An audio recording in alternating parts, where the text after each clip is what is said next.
আসসালামু আলাইকুম। আমরা এই ভিডিওর মাধ্যমে শিখব যে বছরের প্রথম দিন কী বার ছিল এবং শেষ দিন কী বার হবে, অথবা পরের বছরের প্রথম দিন কী হবে। এইরকম একটি বছরের একটি নির্দিষ্ট বার ছিল, পরের বছরের একটি নির্দিষ্ট তারিখে কোন বার হবে, এই জিনিসটা আমরা শিখব। তো আমরা জানি কি ১ বছরে ৩৬৫ দিন, ১ বছরে ৩৬৫ দিন।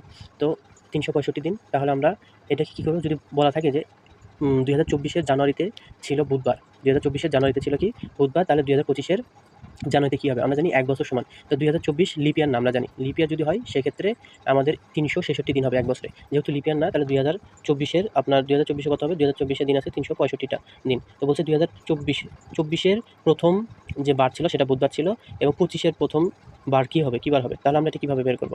যেহেতু এটা লিপ ইয়ার না, সেক্ষেত্রে আমরা এটাকে ৩৬৫ যেখানে করা আছে দেখেন, ৩৬৫ 7 দ্বারা ভাগ করতে হবে। তো ৫ 7 35, এই যে 35 আসলো। ৩৬ থেকে 35 বাদ দিলে ১ থাকে, এবং তারপরে ৫ টা নিচে চলে আসলো। তারপরে ৭ দুগুণে ১৪, ১৫ থেকে ১৪ বাদ দিলে ১ থাকে, ১ অবশিষ্ট। তার মানে কি হচ্ছে, প্রথম দিন যে বার ছিল তার সাথে ১ যোগ করলেই আমরা উত্তরটি পেয়ে যাবো। অর্থাৎ ২০২৪ বারটি কত ছিল? বুধবার। ২৪ বারটি ছিল বুধবার, তাহলে ২৫ বারটি হবে বুধ প্লাস ১ সমান বৃহস্পতিবার হবে।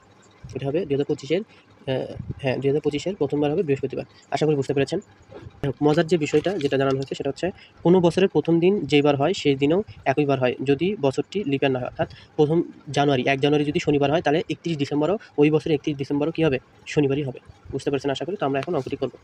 প্রশ্নটি কী বলা আছে? ২০০৯ সালের ১ জানুয়ারি বৃহস্পতিবার ছিল। ২০০৯ সালের ১ জানুয়ারি বৃহস্পতিবার ছিল। এ বছরের ৩১ ডিসেম্বর কী বার হবে? দেখুন, ২০০৯ সাল কিন্তু লিপ ইয়ার না। আমরা লিপ ইয়ার কীভাবে পেতে পারি?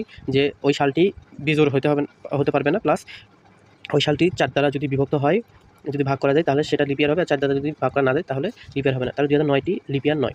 তাহলে এখানে কী বলছে? ২০০৯ সালের ১ জানুয়ারি বৃহস্পতিবার ছিল।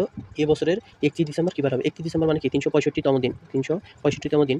এখান থেকে যদি আমরা ১ বিয়োগ করি, মানে ১ জানুয়ারি যদি বিয়োগ করি, তাহলে আমাদের কত হলো? ৩৬৪। ঠিক আছে?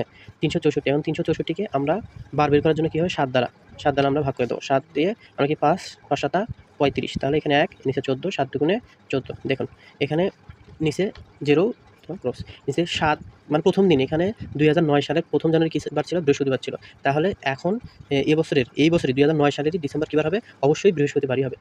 বুঝতে পারলেন? কারণ এখানে আমাদের যদি ভাগশেষ ১ থাকতো তাহলে ১ যোগ করতে হতো, তখন শুক্রবার হয়ে যেত। যদি লিপ ইয়ার হতো তখন ২ যোগ করতে হতো। তো যেহেতু এখানে কিছু নেই, তাহলে আমরা বৃহস্পতিবারের সাথে বৃহস্পতিবার যোগ ১ সমান কী হয়? তাহলে শুক্রবার।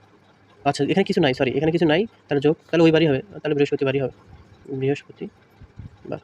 বুঝলেন? আশা করি আপনারা বুঝতে পেরেছেন। ভালো থাকবেন, সুস্থ থাকবেন। আসসালামু আলাইকুম।